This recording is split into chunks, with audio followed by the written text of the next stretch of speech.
I'm Ian McKellen, and this is How It Got Better.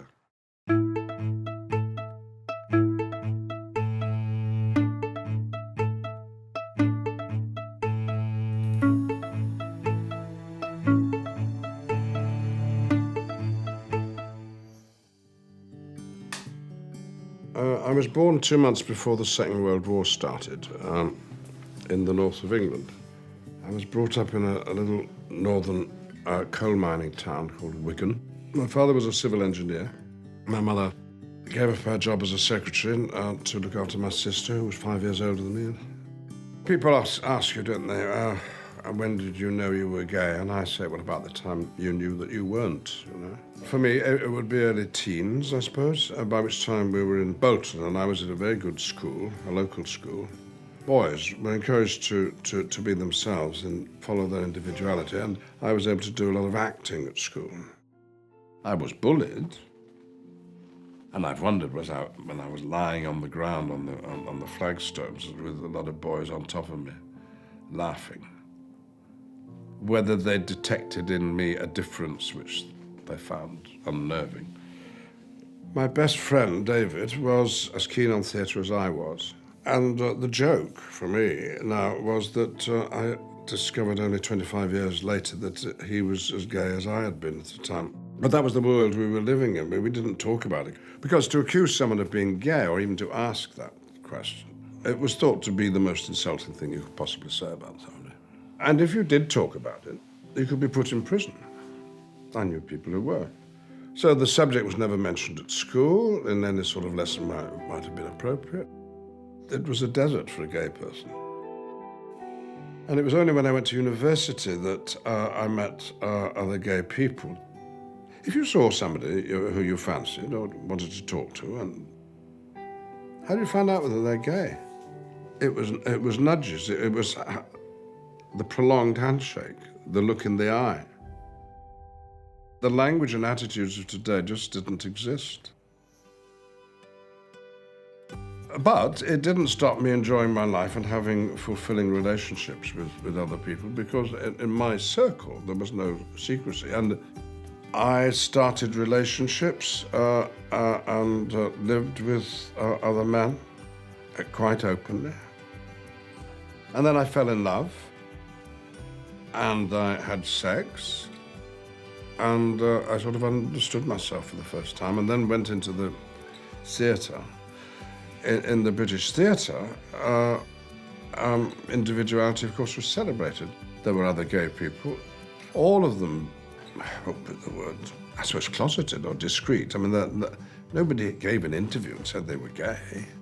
I'd thought that if I were to talk about it in an interview, because of course there are always opportunities, that it might affect my job prospects. You know, if people knew that I was gay, that they wouldn't want me to play Romeo, for example. And my friend, the writer and actor Simon Callow, who had been out at university and therefore when he started acting was completely out, and in every interview that he ever gave, he talked about his sexuality, and no newspaper, no magazine would ever include that bit of the interview. Nobody talked about being gay. The change came, I suppose, with AIDS in the early 80s. And suddenly, in order to discuss how the virus, HIV, was communicated, you had to talk about people having sex. Once sex was being discussed in the papers that had refused to discuss it before, I mean sex between men, individual voices could be heard, and there was a sense that there was a machine beginning to ratch up. But nobody ever suggested to me that I should come out. How would I come out?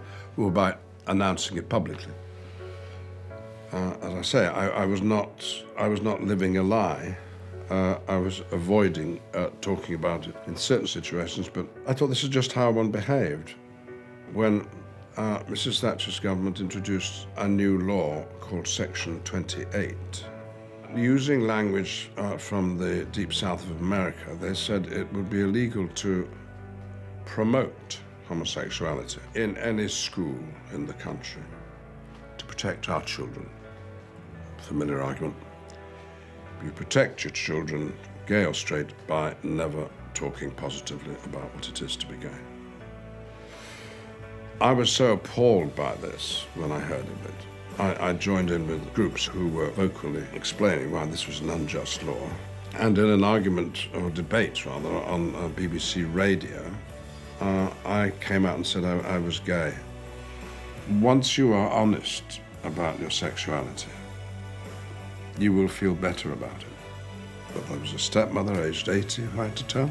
She said, well, I've known that for 35 years. And my sister said something similar, that they had wanted to talk about it, but didn't, because it looked as if I didn't want to talk about it. The relief that had all gone. I felt better about my life because I was enjoying it. I was doing something positive. So once I'd come out on that program, I'd become a sort of poster boy for the emerging gay rights movement in the UK. Well, I shouldn't hide the fact that I had death threats and many insults from public figures, simply on the grounds of my sexuality. But we had to get the subject discussed. It had to be out in the open. And so our attack was as much on the media as it was on the politicians. You just simply, one by one, have to change people's minds. And that can be done, and was done. After the misery of Section 28, in which schools were not allowed to talk about homosexuality in a positive way, it is now the law of this country that they must. You may not discriminate on grounds of sexuality in this country in a school. But when you go to a school which is taking seriously their responsibilities under the law in this regard, you find small groups of people who are taking charge of their own lives at an age that I find incredible, coming out to their parents at 12 or 13. So I am terribly optimistic about the situation in this country and in the United States. And if you're starting on the journey of coming out, you don't have to worry what people think, because most people would think, here's a brave person, here's an honest person, here's an admirable person, here's a person who wants to be open. It'll all be positive. And it was for me, and my life changed totally for the better. My relationships with my family were better. I was a better son, I was a better brother, I was a better uncle. I was a better friend. And friends, I think maybe some critics too, said that Ian McKellen's actor seems to have taken a turn for the better. Well, of course it had, and so had everything else in my life. Everything was better.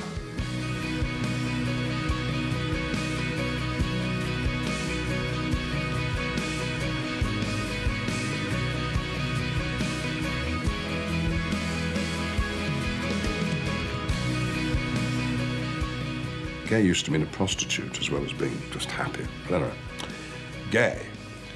We don't have closets in this country, we have cupboards. Come out of the cupboard there, that suddenly is a phrase that makes you feel absolutely horrible, because you can't live in a cupboard. You see.